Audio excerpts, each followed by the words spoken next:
approached by Brian in 2018 with this genius idea of combining the messaging and the career opportunities in the building automation systems industry with my expertise, which is entertainment. He said, how about you write a musical and choreograph it, produce it, direct it, and scale it so we're able to go to different middle schools, high schools, and colleges and present this information to students and STEM champions.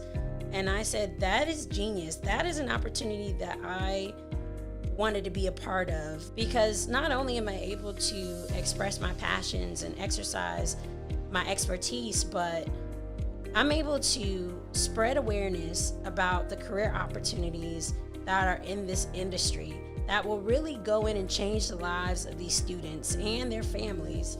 And there was no way I was going to turn that opportunity down.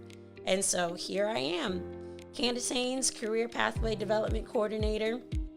Thank you guys for joining us. This is episode 1 of ACP's podcast. We will be releasing these very frequently, and we hope that you guys continue to join us and listen and buckle up, because it's about to be a very exciting ride with all that we have in store for you guys.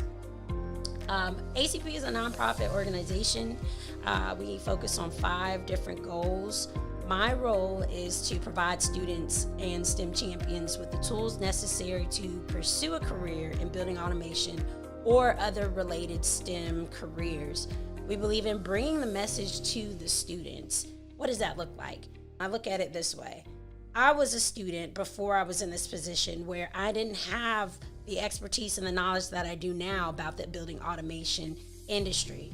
And so where the students are as they stand right now, we take the messaging, we take this unorthodox way of expressing the opportunities, and we give it to them in the way that we know that they will understand. So bring the message to the students rather than pulling the students to us. We find that that's most effective in getting them to understand and recognize what it is that we're wanting to do. It's important that we cater to these younger generations to inspire them to want to know more, to want to ask questions, to say, hey, how can I get involved? Where do I need to go? These outreach efforts occur through our program called A Step in STEM. And during this podcast, what I want to do is discuss different elements of the A Step in STEM program, as well as ACP, with the rest of the team. We're going to be speaking with Lovell, who is the president of ACP, Sadie Viapari, who is the vice president of ACP, and then Mpho Bratton, who is the program director. I think before we begin and we get into what ACP is and what the Step in STEM program is doing, it's important for us to discuss some basics. Let's get this information down about what is BAS. BAS stands for Building Automation Systems. Building automation is the automatic centralized control of a building's heating, ventilation, and air conditioning, lighting, and other systems through a building management system or building automation system. A building controlled by these systems is often referred to as a smart building or a smart home. You'll typically hear when we're talking about an industrial building, a commercial building, you'll hear the term smart building with that, and then our residential buildings, you'll more so hear the term smart home when we're describing those. We don't typically think about how our homes, other residential areas, or commercial buildings, like where we work, we don't think about how they operate and how they make our day-to-day activities as smooth as possible, unless honestly something goes wrong. When mishaps occur, we rely on a special group of skilled trade professionals to restore these systems to working order. These are our technicians and electricians. There's a huge shortage of skilled professionals and technicians in the BAS field. The Step in STEM program aims to spread awareness about the careers available in building automation. once you become a technician or professional in this field, you won't just fix the problems as they happen, but you'll also have the opportunity to decide if you want to sell, design, install, and maintain these building management systems. There's a lot of opportunity and money to be made in this career, and it's pretty exciting, but we'll save the details, or I'll allow the rest of my team to go deeper into those details. For now, I want to briefly discuss our 5 goals. So now that we know a little bit about BAS, ACP has 5 goals, some of which overlap with the Step and STEM project, but these goals are: goal number 1, to develop a certified BAS workforce; goal 2, to increase the number of colleges offering BAS education; goal 3, to develop national awareness of BAS careers; goal 4, establish national BAS skills standards; and goal 5, establish a Department of Labor job tracking code. These goals were established due to the huge, real, and dire need of skilled talent in this industry. So now let's dive a little bit into the Step and STEM program. A Step and STEM stands for Automation, Skills, Technology, Education, and Promotion in STEM. ACP, in partnership with the Siemens Foundation, launched this program, which is a nationwide program that aims to fill skilled positions in the building automation industry and related STEM fields. In addition, the project will provide student success grants and support services to minority students in community and technical colleges across the country. Some of our other program elements are program membership from academic institutions, K through 12, and at the collegiate level. And we also have our outreach component. Overall, what the goal is for the Step and STEM program is to increase the flow of new talent entering into the BAS field and to promote diversity within these STEM fields, specifically in the building automation industry, by providing equitable access to educational programs and career opportunities. So, what I'd like to do is transition now into talking with my program director. We're going to get a little bit more into the details of the program, and how you all can get involved in the Step and STEM program. So our first speaker for today is Mpho Bratton. Mpho Bratton is the program director of the Association of Controls Professionals. She oversees the coordination and administration of all aspects of the ACP STEM project. This includes overall project management, data collection and maintenance, and implementing organizational protocols. She also collaborates on the design, development, implementation, and management of other ACP programs and services. Hi, Mpho. How are you doing today? It's been a while. I'm so glad that you were able to join us today.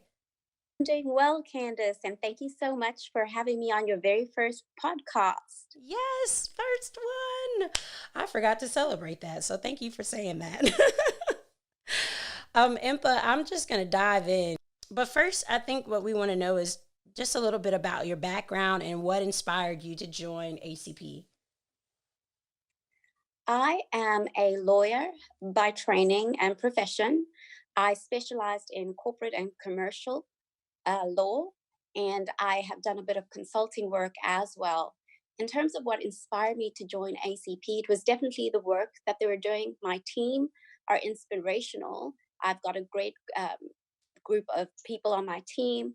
I love the work that they're doing, especially with youth and trying to get them into sustainable careers for their futures. Yes, our team is it's small in number, but our impact is great.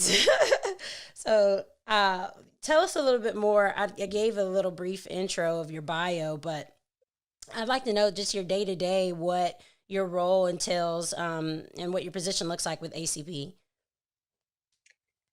Sure. My role is, as you mentioned, mostly to oversee the administration and coordination of all aspects of ACP projects and programs. One of those projects is a Step in STEM, which is a national initiative that's geared towards increasing awareness about the building automation systems industry and related STEM fields, and also increasing minority participation in these fields. I also, as you said, I collaborate with my wonderful team to develop, implement, and manage ACP programs and services. I sometimes feel that our only job with ACP is collaborating with the team. Day to day, what this looks like is me contacting Mpho with 1,000 questions and 1,000 emails, and I don't know how she's able to get any of her work done, but that's definitely a key component, the collaboration that we all four have on a day to day basis. Mpho, as program director, our third goal is to spread national awareness about BAS and STEM. And I'll pause really quickly just to let you know that before you hopped on and joined me, I gave a brief overview of all five of the goals. But with this specific question, with our third goal, spreading national awareness about BAS and STEM, how has this initiative evolved over time? The program has evolved and it continues to evolve over time. As we learn more as a team, we adjust our strategies accordingly, but always kind of keeping our overall goal in focus. Initially, we were focused more on reaching students in high schools and institutions for higher learning and educating them about the career opportunities in this industry. But now I think that we have extended that reach to include parents, counselors, educators, and community based leaders as well, because we realize that they play a pivotal role in influencing these young minds. Uh, and in most instances, they're the students' first point of contact when they're discussing issues about their hopes, their dreams, and their career aspirations. A lot of times people don't realize that it's so important to be flexible, especially in this industry when you're working in the education industry. We have to be flexible and understand that, we initially thought we're going to get right in there directly to the students and the information that we have, we're just going to sock it to them. They're going to get it and things are going to progress in the direction and the way that we want them to. But you're absolutely right. As we continue to do the work, we actually started to see that the STEM champions, the students' parents and the teachers were a very integral part in our progression and spreading awareness about the career opportunities in STEM. Um, and just a follow up question with this: what key things are you wanting to accomplish with your Step in STEM program in the near future and long-term goals? I think, in terms of what I want to accomplish, or what we as ACP want to accomplish, better yet, is to create more awareness, increase knowledge, and also specifically increase inclusivity. I want not only the students, but also people from all walks of life to know about the building automation systems industry and the career opportunities that are available in it. I also think it's important to change the existing perceptions that there are about building automation systems and it being a blue collar job, uh, which it's not. Right. And yeah, and definitely people also have this perception that BAS is predominantly just for white males, and that's also not true. Mhm. The industry is very inclusive and wants to include even more students of color and minorities to participate in this field. I think that's major. We talk, this is again one of our conversations that we discuss every single day is how can we get the truth out in the messaging of what the career opportunity actually looks like. I definitely, before I became CPDC, I was one of those people who didn't recognize and understand truly what opportunities there were within the industry. I definitely didn't see myself. I didn't see that I could have an opportunity or there would be a possibility for me to have a career in this field or someone that looked like me. I didn't think that, building automation even had anything necessarily to do with STEM. And when I think about the things that I thought about, I'm like, my goodness, let's think about how our audiences may be currently thinking and how much we have to go into these audiences and really attack and correct that line of thinking. How have we adapted our message also post COVID-19? As I mentioned, Candace, initially we're just targeting high school students, in particular female and minority students, but we've extended that reach to include, as I mentioned, parents, counselors, educators, community leaders. And basically, COVID has forced everyone to rethink the way in which we work. Hmm. And we were, as ACP, by no means immune to its effects, and we can all agree. And Hmm. we quickly realized as an organization that we needed to be doing more in the digital space.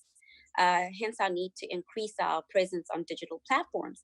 And really, it's also about meeting students where they are, Yes. which means not only in person at their schools, but also through digital means and media.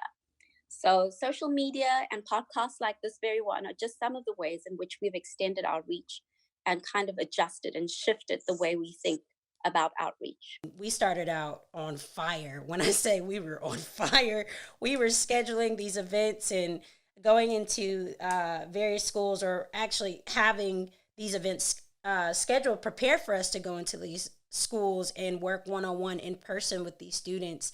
And so now, post COVID, students have been out. I'm sorry, schools have been closed, and that's forced us to do exactly what you said. We had to rethink the way that we're going to present this message to our students. And hopefully, we are able to get back into it and be able to begin our in person outreach efforts. Can you tell us more about the purpose behind creating the Student Success Program, the details about the program, and how the students can apply for assistance?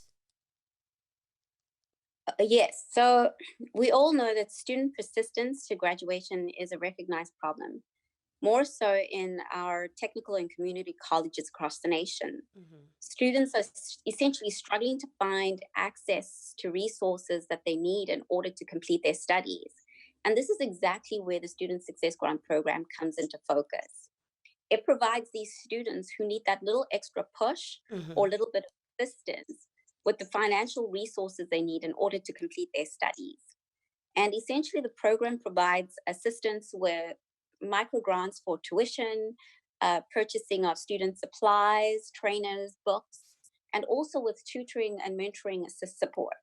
So the grant is available to students in some of our partnering technical and community college, primarily through the school's financial aid department. So students will have to apply through the financial aid department.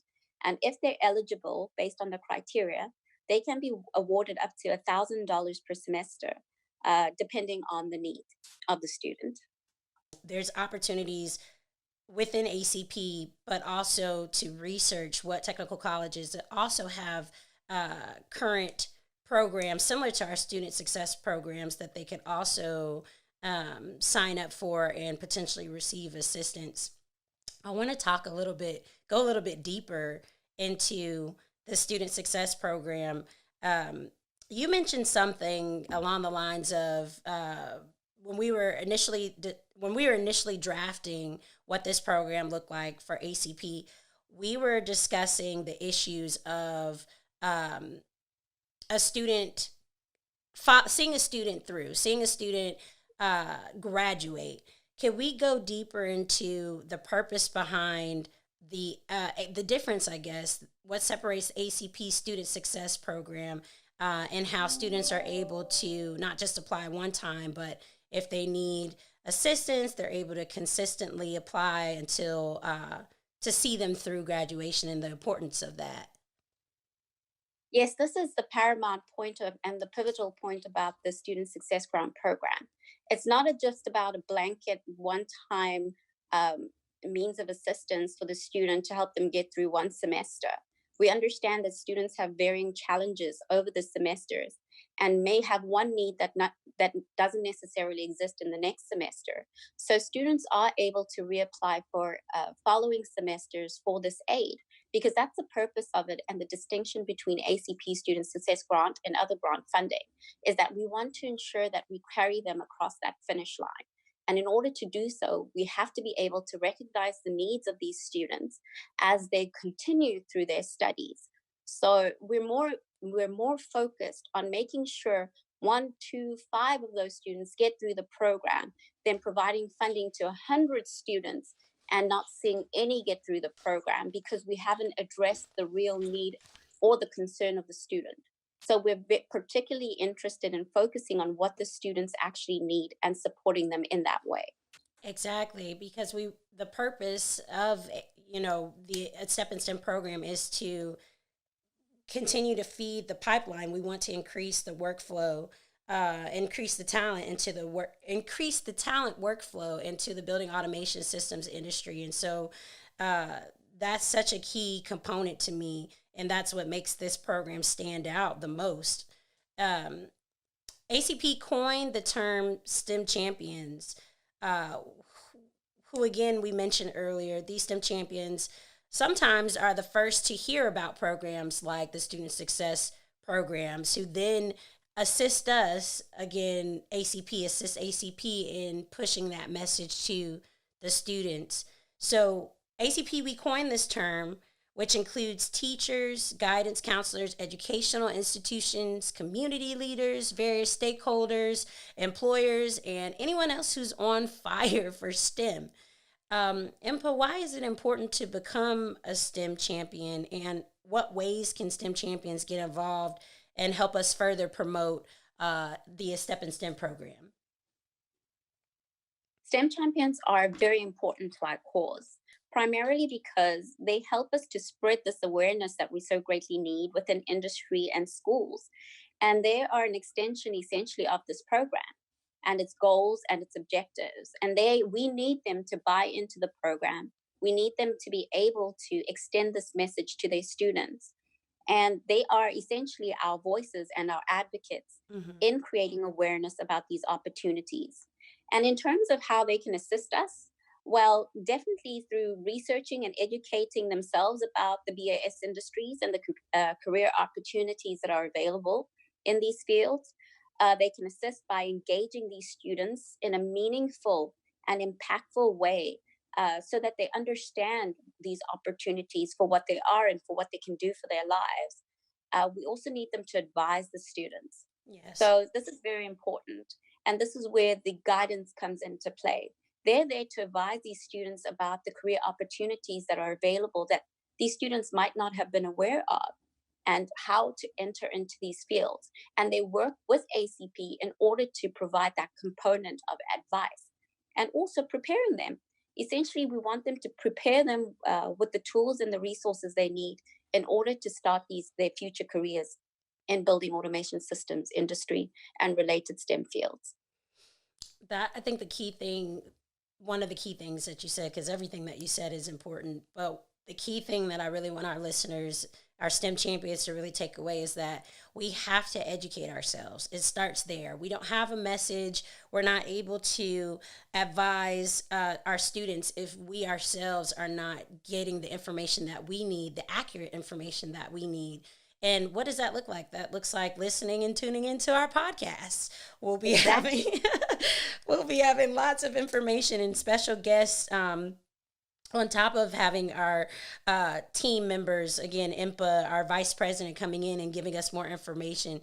So you listen to the podcast, you visit our acp21.org website and educate yourselves about what is BAS, as we described a little bit earlier on this podcast, and what that looks like for your individual life. So thank you, Mpho, for saying that. That to me is one of the key components. Educate yourselves, really understand what that messaging looks like. I know that you are jam-packed daily with so much work. You'll definitely be getting some more emails and phone calls from me later on today. And I look forward to them. And I'm grateful for you having me on your very first podcast. And a huge thank you to the listeners as well. Thank you so much, Mpho. We will talk soon, and we look forward to having you back on one of our later episodes. Thank you. Bye-bye. Bye. All right, everybody. So next we are going to talk to my vice president, Dr. Sadie Viapari, who is an innovative and results-focused executive with remarkable history as a leader, educator, researcher, analyst, and productive manager with deep experience contributing to academia and nonprofit organizations. He serves as Executive Vice President of ACP, leading efforts to prepare a 21st century ready building automation workforce.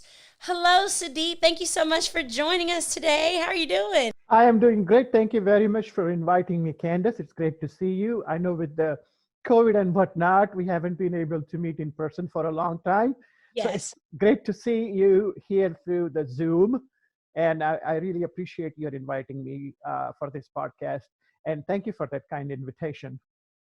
Oh, no problem, Sudeep. I'm looking forward to the discussions we're about to have. I'm just going to jump right on in. Sure. I wanted to know, Sudeep, can you tell us about when you joined ACP a little bit about your background? Absolutely. And so I joined ACP on April 1st, 2016, when Brian Lovell was in the process of launching this nonprofit organization. And I believe that about a year or two prior to 2016, he had already gone ahead and founded the organization or the nonprofit ACP. And then he had a chance to interview me during the position, and my background that I brought to ACP is really a mixed bag of some varied sort of skill sets and talents that I brought to the foray here, so to speak, because by training and education, I'm in the sector of energy and environmental sciences and sustainability. In terms of what I did for about 20 years, that is almost since 1989 to about 2009, I was part of academia, be that it was at the universities such as Texas State University Systems and or University of Florida, fairly large universities, or a pretty phenomenal community college system in Hillsborough Community College with 49,000 students enrollment in Tampa, Florida. And so when Brian interviewed me for the position, the key factors, I guess the key sort of considerations on his mind, as well as what I was bringing to ACP, was this diversity of experience of understanding how the academia at the 4-year and graduate level works, as well as the community college level. So my background training that from that perspective for about 20 years, till 2009, that is, was in academia. But I also want to add another experience, which was my experience with the nonprofit organization called National Council for Science and Environment, NCSC, based in Washington, D.C.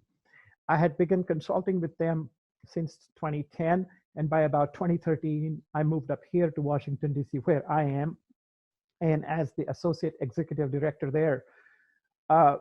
My primary responsibilities were to work with about 220 plus universities and colleges, including about 35 of those were community colleges. And also, I've worked with about 12 to 14 federal agencies, such as NSF and NOAA and USDA. And then I have had a chance for as long as I was with the NCSC to also work with the members of both the US House and the Senate in terms of moving the science issues, bringing it to their attention, such as the need for enhancing STEM education and the importance of STEM education, that how it benefits our students. And all of these were critical issues that we brought to the attention of our elected officials up here in the Washington, D.C. It seems like with your background, you're just right aligned with the work that ACP does. Can you give us a little bit more of what inspired you to join ACP? Absolutely. So from the standpoint of the actual building automation, my background is not in the engineering sector. I had very little, if any, understanding of the actual building automation systems. Oh, wow. Mm-hmm. So I had to do my own homework Yes. that Very much so. absolutely one of the questions on my mind when Brian was in conversation with me about this organization and uh, evaluating my interests. One of the questions that I had to ask myself is, what would I do and how does this serve my passion? Mm-hmm. And going back to that passion, I just want to quickly share a story that while I am technically not, I do not have experiences or education and training in the building automation sector. As the executive director of the Hillsborough Community College, from about 2007 to for as long as I was with the college, I was in charge of and leading the efforts to measure the carbon footprint of the college. And now we do the carbon footprint calculator because each academic institution in the last 10, 20 years has prepared its own climate action plan.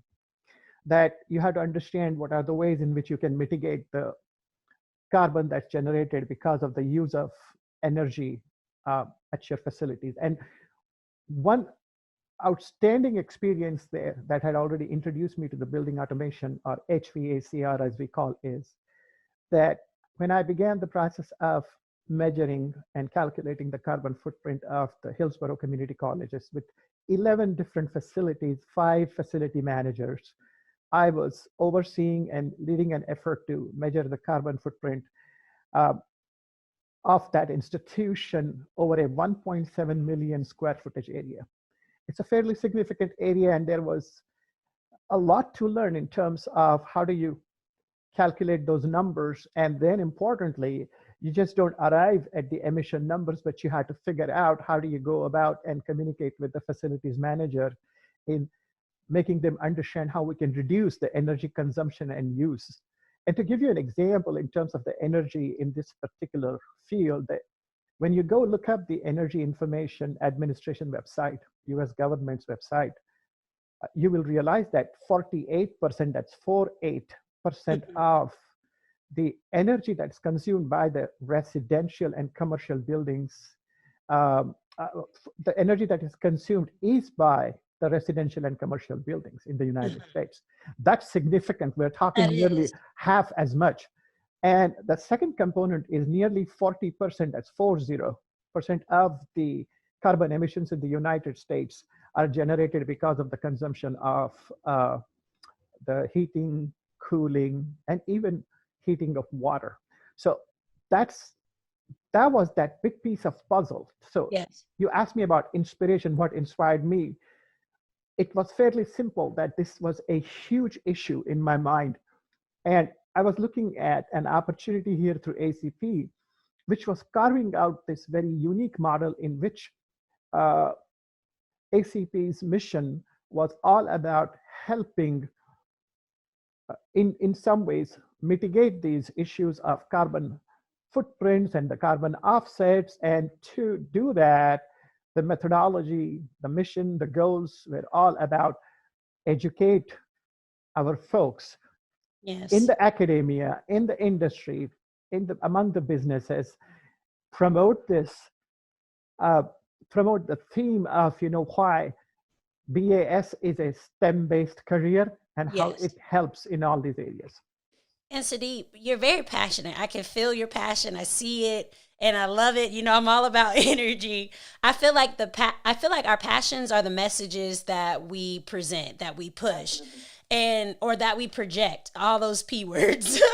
And one of those passions that you mentioned is the need for enhancing STEM education. I want us to talk a little bit more about what other important messages do you believe ACP must continue to promote, and how are you communicating these messages? How are we, ACP? How is ACP and A Step in STEM promoting these messages to our audiences? Well, the answer to that question is very simple. And in terms of the messaging, which to me is also about storytelling, we have to recognize who our stakeholders are. And ACP serves a diversity of group of people. We are not just sharing our story with academia, but we are equally passionate about sharing our message, our story with industry, with Yes. businesses, be that they may be small or mid-sized businesses. And importantly, we want to share it with the students themselves, with the parents, with the counselors, who Yeah. ultimately influence the minds of the young folks on Yes. the type of career pathways they are going to choose. Hmm. And one of the key messages, the number one message that I want to promote is, I think a lot of parents, a lot of students care about that they want to find gainful employment, whether it is after their GED, going through a VOTEC, technical education process, community college education, and or even 4-year or graduate college. Ultimately, what do they want? Gainful employment in the jobs market, right?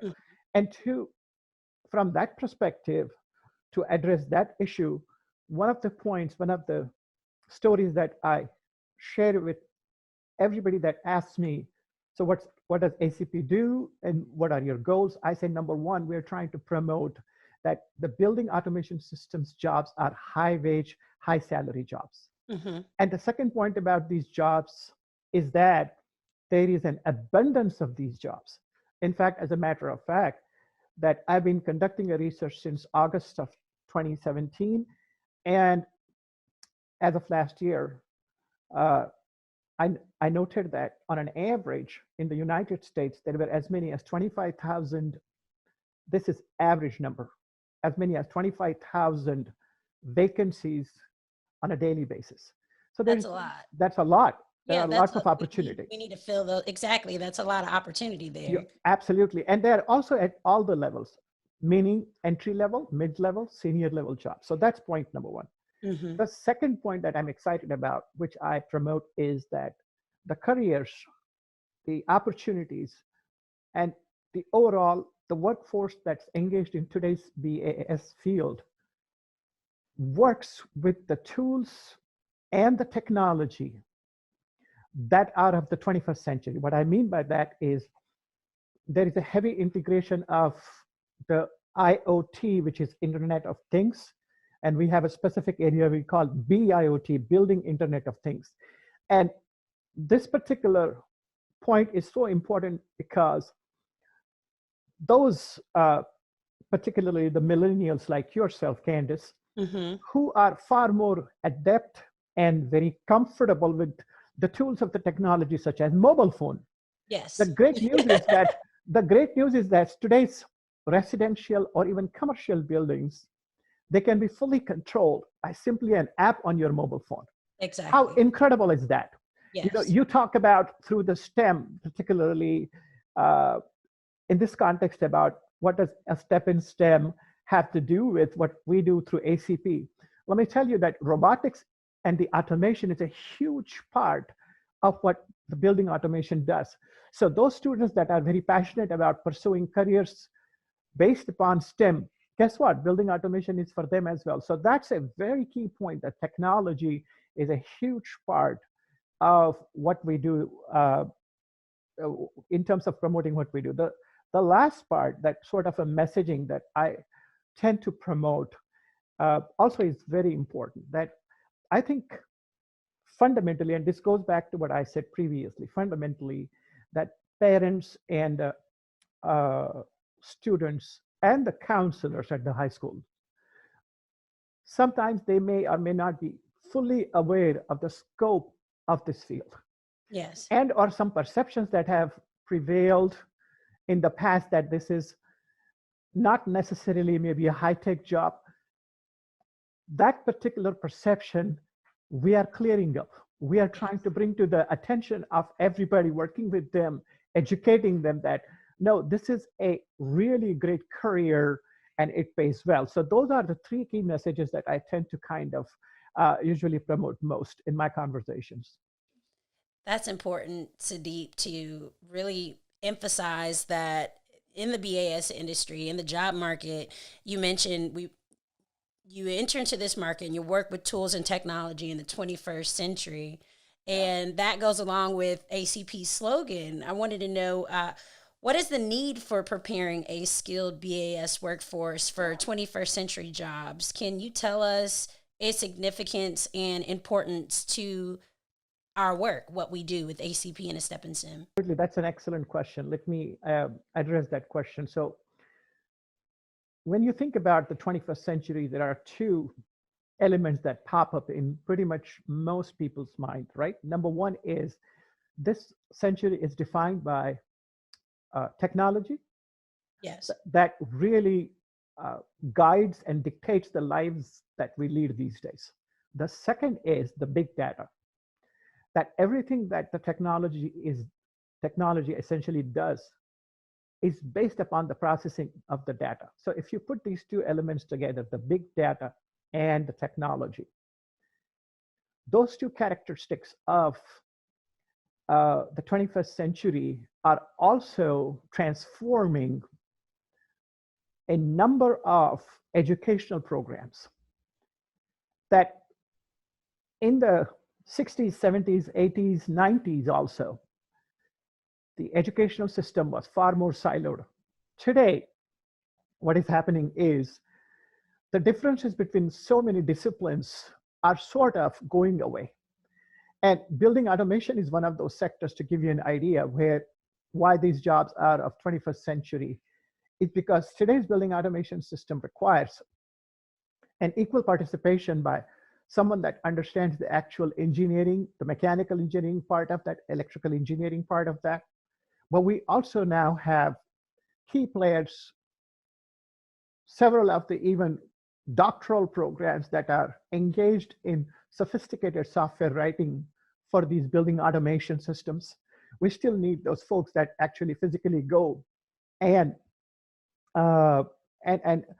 monitor the controls. They are working with the controls, to make sure that the management of the building is done in such a way that we are able to have all these buildings working with the most optimal conditions. And Sudeep, we're not discussing that enough in the educational systems. We're not discussing these opportunities and need, this workflow, this need of these positions, these current positions that are vacant. We're just not having those conversations. And I feel that that's one thing that the educational system is in need of. But I was wondering, from your perspective, what do you see are the most urgent needs specifically in the U.S. educational system, and how can a step in STEM aid in providing some of these solutions? So in terms of the critical need of that, there are two things to keep in mind that what the industry is looking for. I mean, you are absolutely right in terms of the abundance of jobs and also the quality of jobs. Those two messages must be promoted. But Yes. alongside, from the standpoint of, to go back to your question, that most educational systems already have several of the good programs in place, that they do a fairly good job of creating a curriculum, sometimes modifying, improving, and building upon that curriculum can take a little bit of a longer time period because of bureaucracy, because of the regulations, because Yes. of what needs to happen at the collegiate level. Now, the intentionality of the folks that are working at the academia is very honorable, that they want to make sure that all of their curriculum matches with the needs of what the industry is looking for or is seeking, right? But if I were to look on the other side of this bridge, because at one end of the bridge is your academia, the other end of the bridge, if you think about it, are the industry folks who are willing to hire, folks into these. Right, they're ready now. They're ready to accept and invite people into workforce. The one issue that they continually bring is the issue of that, are these folks that are graduating from the schools and colleges, do they have the right type of technical skills and soft skills? Mm-hmm. Those two are very important, because it's one thing to earn a diploma, learn that everything you learned in the college, but you must understand how to apply it. And that application requires that you have that required training, the required understanding of both, again, I repeat, technical skills as well as soft skills. Two quick examples I'll give you. One is in terms of the technical skills.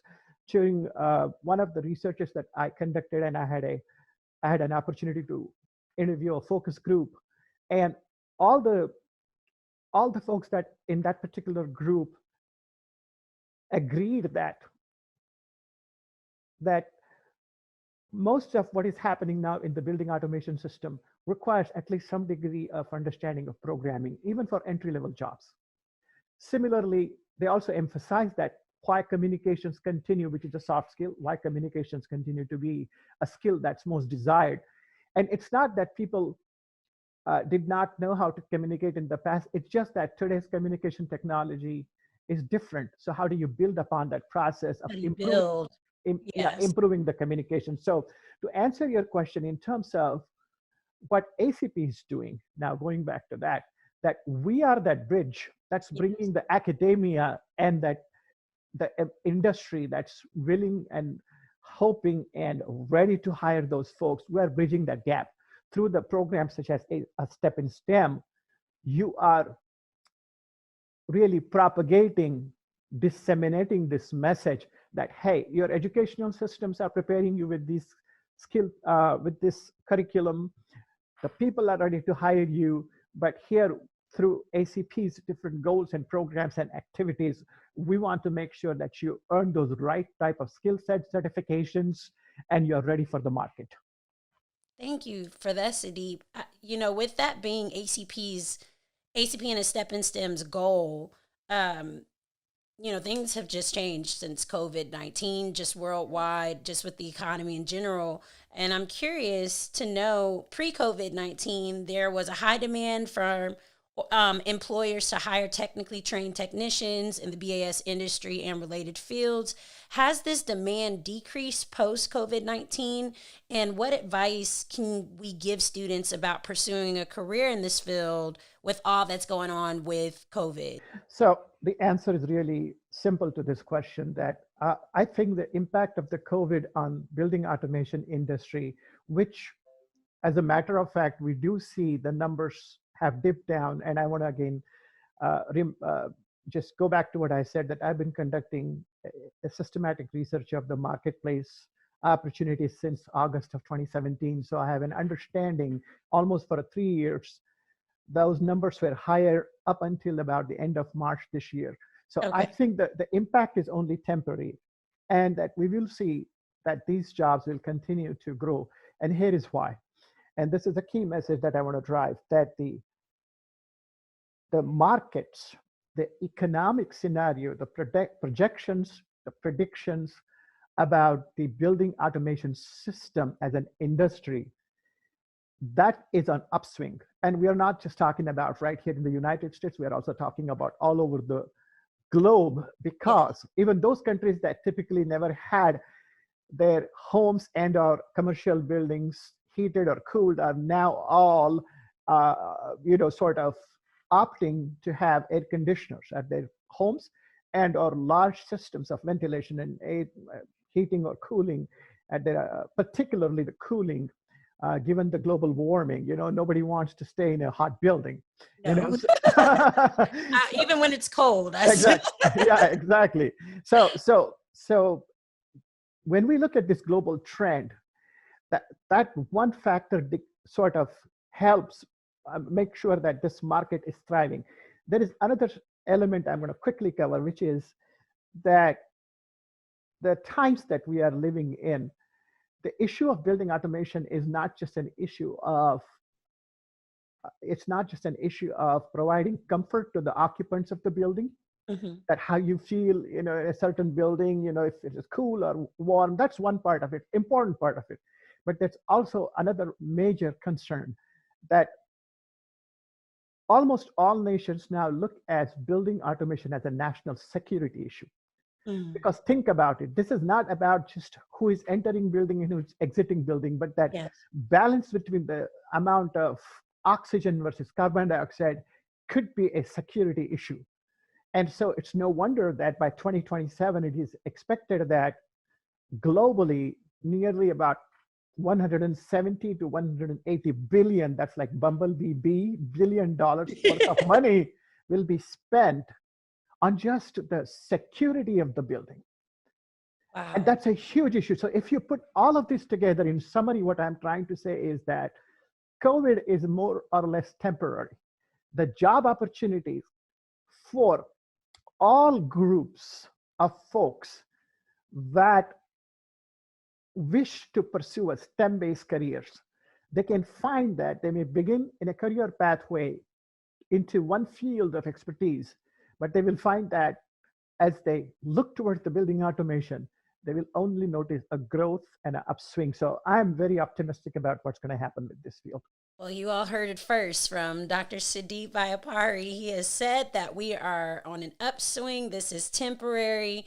You all should still do your homework and research this industry. There's just vast opportunity. Sudeep, thank you so much. This has been such a pleasure. I hope that you just remain safe, and I look forward to having you on more of our future episodes. Thank you very much, for Candace, for having me, and I really appreciate the opportunity. And as we say, upwards and onwards. Upwards and onwards. Yay! Yay! Have a good day, Sudeep. I'll talk with you later. You as well. Thank you very much. All right, thanks. Bye. Sudeep said some very important things. Just to recap, he mentioned that messaging is the art of storytelling. It's important for us to know our audience, and not just know your audience, but strategically package your short-term and your long-term goals and your strategies together, so that when you are speaking to that targeted audience, you have a very strategic plan in how you're getting that message across to your audience. Okay, guys, so last but not least, we have the president of ACP, Lovell. How are you doing all the way in Boston? Doing great. Great weather here, nice and sunny. I've got my guys up here, and we're building labs today in Boston. Oh, I can't wait to hear more about that. You guys are going to have lots of fun stories. Brian, I'm just going to jump into this. I'm going to read a little bit about your bio and then begin asking you the questions.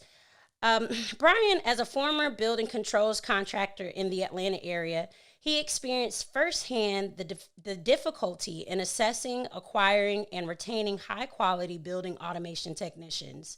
He decided to do something about it, and in 2007 joined with the Technical College Systems of Georgia and leading automation companies to develop the nation's first associate's degree in building automation. The products of that work have been made available to technical colleges around the country since 2012 through National Science Foundation funding, resulting in dozens of new training programs and creating strong demand for non-proprietary industry certifications. Brian, what inspired you to create ACP, and can you give me a little summary about the history of the organization? Yeah, ACP started, it was a natural progression out of the work that we had done since establishing the program in 2007 at Georgia Piedmont Technical College. So as a former building automation contractor for my entire professional career, I witnessed firsthand the difficulty in sourcing talent and hiring people from programs, because there really were no programs of study to prepare somebody for the field. So when I sold that business, I knew that there was a demand for technical training surrounding building automation systems. And that's when, as you said, in 2007, we set up the first program in the United States in the Technical College System of Georgia at GPTC, Georgia Piedmont Technical College. Subsequent to that, after that program took off and really gained wide attention in the Atlanta area and then nationally because of its uniqueness, the National Science Foundation funded us and two other partner colleges to disseminate the content of that program around the United States. And we've done that since 2012. And in doing that, what started with one college then became 10 colleges, 20 colleges, now almost 100 colleges around the United States that offer either wholly or partly content of that program, which started at GPTC. Along the way, about 5 years ago, we saw the need to establish national skills standards that all the colleges could align to around the country. So to answer your question succinctly, what started ACP was a natural progression of steps in developing programs, disseminating programs around the country, and then aligning programs to a common set of skill standards. That's what ACP does. ACP, with subject matter experts from around the country, established the standards for training in building automation systems technician profession. Thank you, Brian, for that summary. And now we are at an all-time high job unemployment rate. That need is needed more than ever in the U.S. And there are thousands of trade jobs, which are also called blue-collar work jobs, available especially for young people. When we hear the word trade jobs, it's I would say it's a turnoff, or people are afraid of it, or I'm actually not quite sure what it is, but there's a negative connotation to it, a negative reaction. Then you find these young students, they begin to learn that they would have to go through a series of STEM training in order to do the trade job, because lots of people don't understand that these trade jobs are STEM careers. Could you talk a little bit about that? Why does this happen, and how does the A Step in STEM program, ACP, and the A Step in STEM program work to change this perspective? Yeah, that's a great question. And I mean, we're all subject to what we hear from the time we're young. We're exposed to ideas and connotations of words. And I know from my own personal journey, I was always taught from middle school on through high school and then college that, hey, you've got potential. You should go to university. You should get a 4-year degree. You're smart, you know. Yep. And then the converse of that is it leaves the impression that if you're not smart or you don't have potential, you go get a skill or get a trade.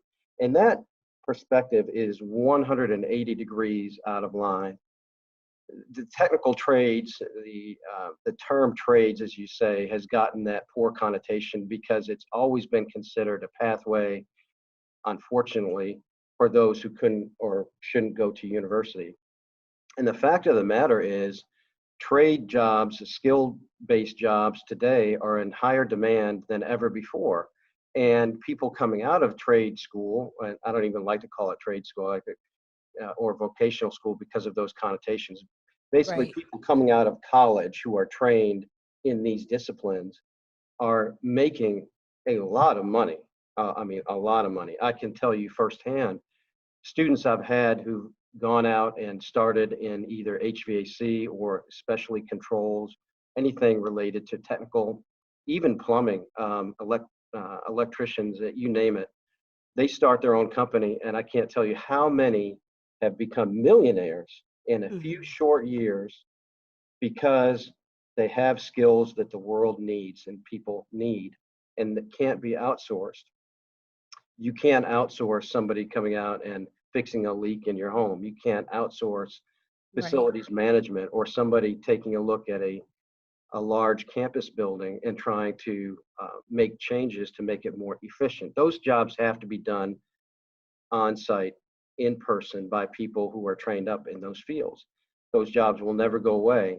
And so there needs to be a huge change in perspective, especially among young people and counselors and parents at the high school level.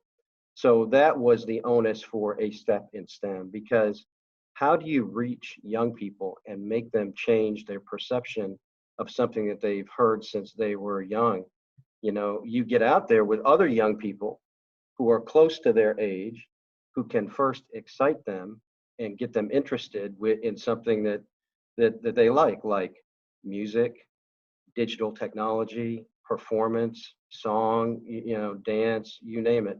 You gain their attention first, and then you push the message through people who are closer to it than folks like me with no Oh, Brian, in stop. their You're pretty 50s, close right? to it. So we want people who look like you, who are young and, you know, in the prime of life and close to not far out of college or training and just getting into your careers. They want a They'll, little more relatability. absolutely. So that's the reason for A Step in STEM. You've got to make that connection first before you can change minds and perceptions, which take a good bit of work. I mean, it's not easy to change those perceptions. However, I think that having seen the performances of a step and STEM firsthand, it's so effective in carrying the message, gaining the attention, and then pushing that message out to young people and teachers and counselors as well. Right. And Brian, you made a good point. I was not aware of how much an HVAC technician made. I recently read an article that lists the 12 highest paying trade jobs. And these jobs are listed on Indeed and I'm sure other job site locations. But some of them are licensed practical nurses. They make $25 an hour. HVAC technicians were number 2. They make between $23 to $24 per hour. And the list kind of goes on. We have home inspectors, plumbers are number 4 on that list, make $24 to $25 an hour. Electricians, construction managers. And then I continued down the list. These aren't necessarily in any particular order, but then I continued down the list and I saw dental hygienists, ultrasonographer, radiation therapist, network architect, and some others. I was curious because I then started checking myself. I then started saying to myself, I kind of respect some of the careers on this list more than I do others, or not now, but before I was in this position, I had even this negative connotation, this perspective on these different trade jobs. And so I'm wondering, I want to know your perspective. Do you believe that there's even a level of segregation among the trade jobs themselves? Of course, yeah, of course. Let's just relate that down to common experience, right? We Yes. all have called a plumber before. We've all had a leak in our home and we called a plumber. At the end of that job, do you remember feeling like, wow, I didn't know it was going to cost that much? Or did you feel like, ooh, that's a lot of money, you know, Yes. for 4 hours of work, $1,500 bill? Think about that when you call an HVAC technician just in your home in a residential environment, and they say you need a new HVAC unit. It's going to cost you $8, $9, $10,000 for one unit, and that's about 1 day's of work to change that out. Think about that for a minute, or even a roofer, or you name it. Folks who are in those fields are doing very, very well, and it doesn't. What I like about that field, it doesn't. Those fields, it does not take 4 years of education. Now, I'm not against university education. I have a master's, almost have a doctorate now that I'm working on. I also have 2 technical degrees, and the reason is I can leverage those technical skills, pair them up with writing skills, presentation skills, other skills, and then have something that's somewhat unique. And I use that a lot when I was a contractor. So it's not an either or proposition, but it is a great place to start and get rolling, and then a scaffolding on which you can add more degrees, more education. So I think that like you said, the perception is very interesting. Mm-hmm. I mean, when you do a gradation of those fields, and I know where you're going with that. You say, oh, well, a registered nurse or let's say a respiratory therapist, it takes more Right. education. They're maybe, perceived as being higher on the ladder. I don't view things that way anymore. Let me just relate one more story to you. When I was a controls contractor, I had a number of projects, data centers, you name it, hospitals. We did critical environment work. We also did a lot of schools, et cetera, et cetera. But it was very interesting when I take my guys into data centers or high-end facilities, and you'd have all these, what we called suits, get on an elevator and there'd be guys, middle managers who probably were doing well, but probably not as well as some of the engineers and top technicians that I had at the time who were making 6 figures. And yet they would immediately be perceived because they weren't dressed the same way as Right. lesser than, and we'd Yes. always giggle about that because we'd say that we just talk amongst ourselves and say, hey, if they only knew what they didn't know, they wouldn't be, looking down the end of their nose at people who weren't dressed up in a suit. So it goes back to perception. It's so powerful. Perception drives, unfortunately, reality for a lot of people. And the perception of technical skills and trades is completely wrong. Never been a better time to be a technician than today. That's a nice quote. I'll quote you on that a little later. I might just steal it. I won't tell them where I got it from. Go ahead. But what I've concluded, Brian, is that I'm in the wrong line of work. This interview is over. I will see you later. I'm going to become a Oh no! Hey, technician. you're employing technical skills right now, so That's there true. you go. You're in the trades. You're in a vocation right now. That is absolutely true. That is absolutely true. Thank you for that, Brian. That's something that's an important discussion that we have to continue to press upon our youth. Honestly, I feel like that's where it will truly begin to change. Brian, my next question: can you expand upon the certifications that ACP is preparing to release to the public? By completing these certifications, how will that impact the industry, the students, and the communities nationwide? Yeah, we just touched on that in the first question, but the Hmm. certification to me zips up or connects all the dots, right? So for the longest time, employers have not known where to go or where to source building automation systems technicians. And that's the first certification we're announcing, the Building Automation System Technician certification. So that technician is geared, or that certification is geared towards individuals who are coming out of a 2-year equivalent program in a vocational or trade school or whatever you want to call it, community college. Um, and so if they've had 2 years of instruction, which could be condensed, by the way, into boot camp style instruction that takes 6 months, or it could take 2 years, but it just to kind of equate it against university education, it typically is 2 years worth of contact hours that somebody has to go through to sit for the certification. Or somebody could be in the field having worked for 3 or 4 years in the field and also qualify to sit for the certification. The certification, though, is geared towards an entry level individual. And the reason it connects all the dots is in the past, employers have not known truly what the skill sets are of individuals that they hire out of programs like HVAC or electrical or programming or IT or whatever. Does that individual have the combination of skills, knowledge, skills, and abilities that align with the needs in the controls industry? This has been a very tough nut to crack, okay? Hmm. This certification finally does that. This certification puts a line in the sand and said, these are the skills which subject matter experts around the United States have said and have been vetted in saying and re-vetted and ad infinitum. These are the skills that people are saying in the field need to be there if they're going to hire somebody out of a technical school, right? And it also, on the other side, for technical schools or community colleges who are training individuals, or even, for that matter, even new hires in the field who have no experience and are being trained up, it gives them a benchmark for that training.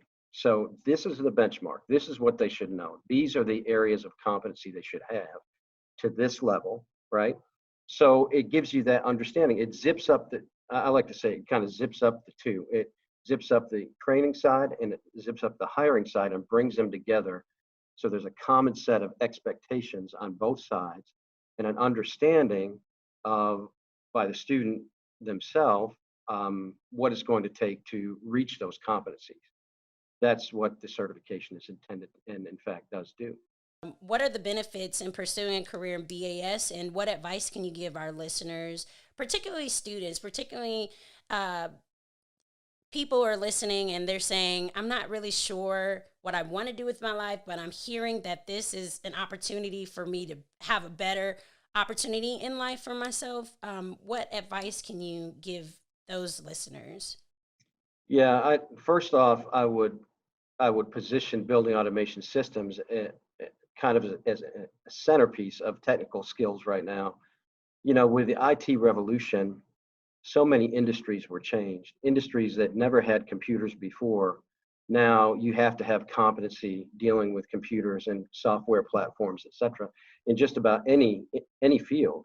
You know, even technicians who in the past could go pull wire, make terminations, you know, take care of plumbing problems, you know, or whatever.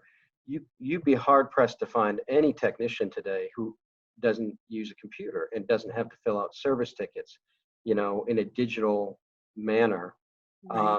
And certainly anything electrical or controls is just replete with skills that are needed on the IT side, programming side, networking side, et cetera, et cetera.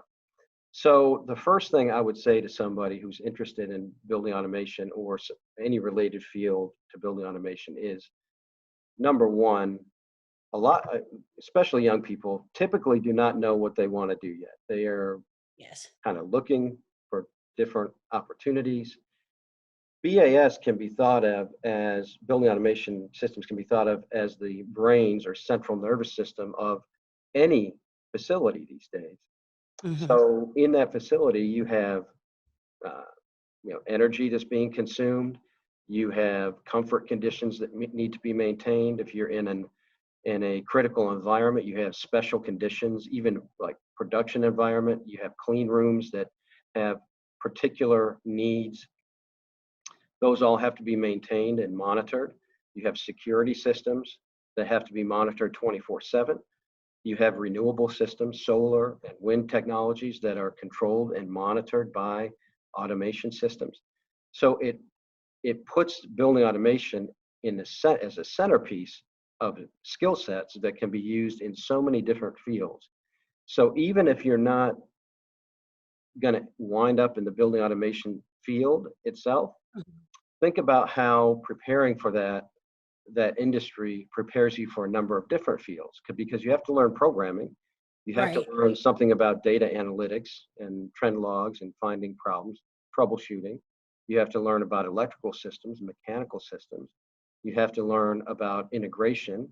So all those skills are so commonly needed in Mhm. different areas today. So what I like to tell young people in particular who are looking for a field, hey, you won't lose if you pursue building automation, because it opens the world to you uh, in countless other ways, in countless other fields. If they are sure they want to go down the route of building automation, then I suggest that they define a pathway within the industry itself. Do you want to be a technician out in the field? Do Mhm. you want to be a manager? In which case you would get the technical skills, but then you want to add some management and business training on top of that. Do you want to be a salesman or saleswoman? Do you want to own your own company? You know, there's so many ways you can leverage the building automation field. Do you want to do set up, be a startup technician, or set up graphics and set up commissioning tables for projects? You know, what do you want to do? Right. There's so many things you can do in the automation field itself. But I think that the thing that gains the most traction with people is understanding that this is the centerpiece industry for the Internet of Things. We all hear about the Internet of Things.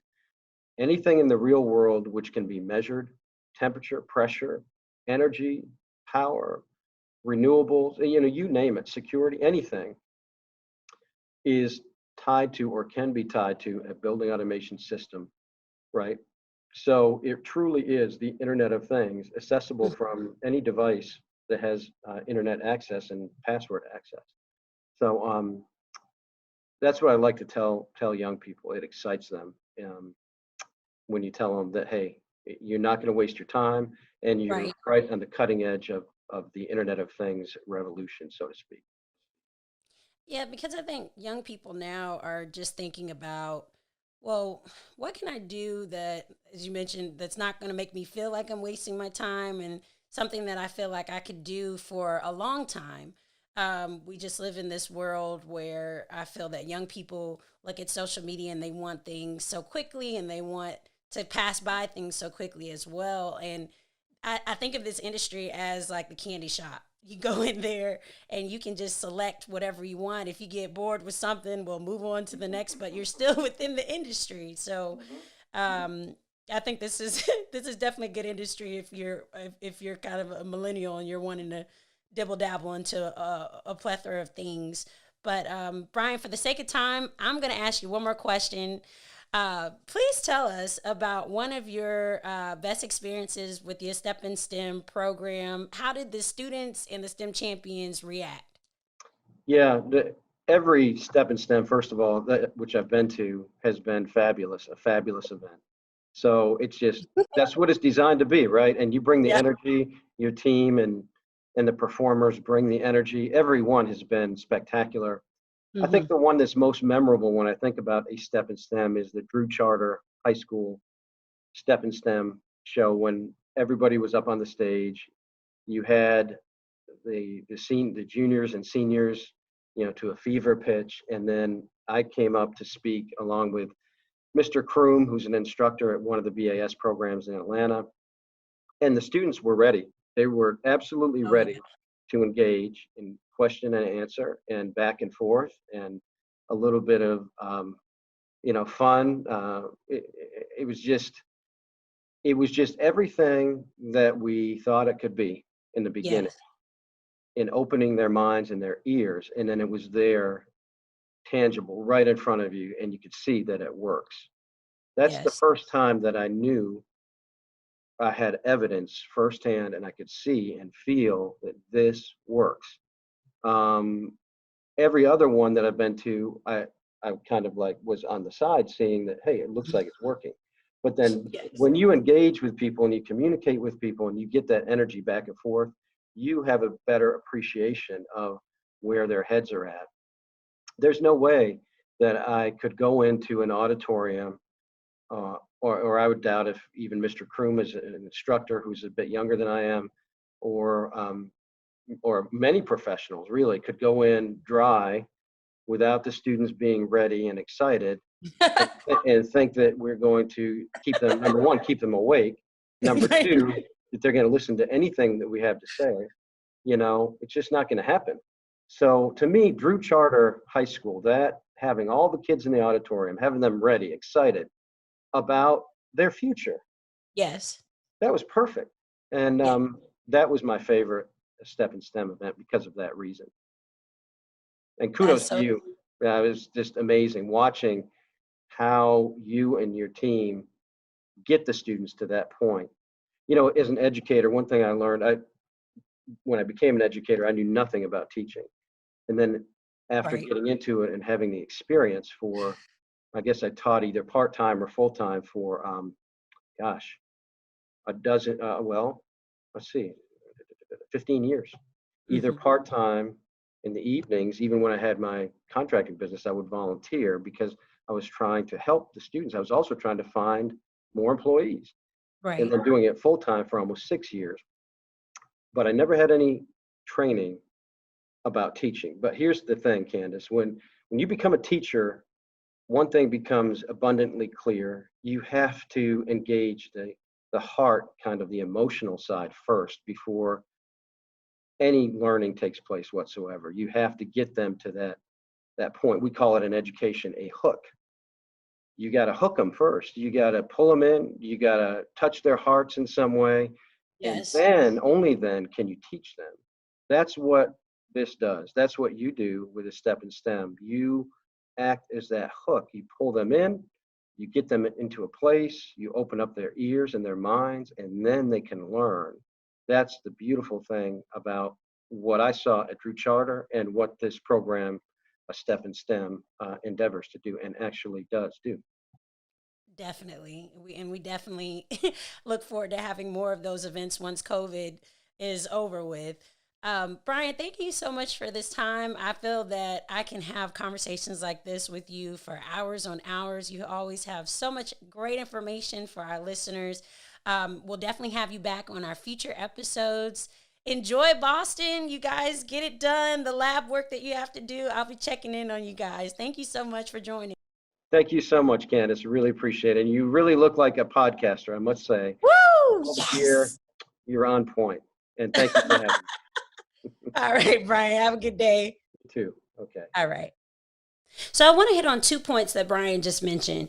The first being the importance of teachers learning how to teach effectively.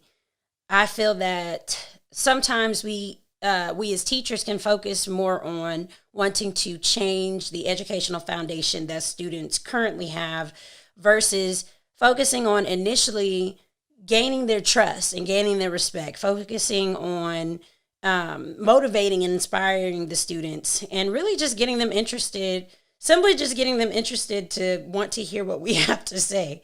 And so that was so important. And I feel that ACP and A Step in STEM, what we aim to do is collect STEM champions with that same mindset, so that when they go out into the community, they really are a true extension and representation of what it is that and how we want to carry the message to our audiences.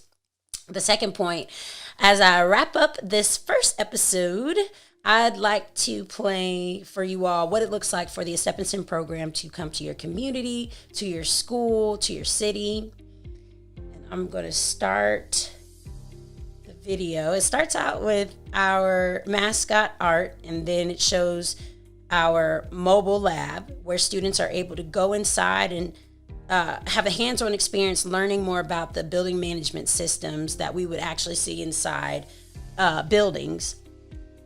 This particular video took place at a STEM champion workshop, so you'll see more of our STEM champions. And the video continues with our local employers that we're partnering with. This particular event, we had Holder Construction, Johnson Controls, and the Siemens Foundation attend.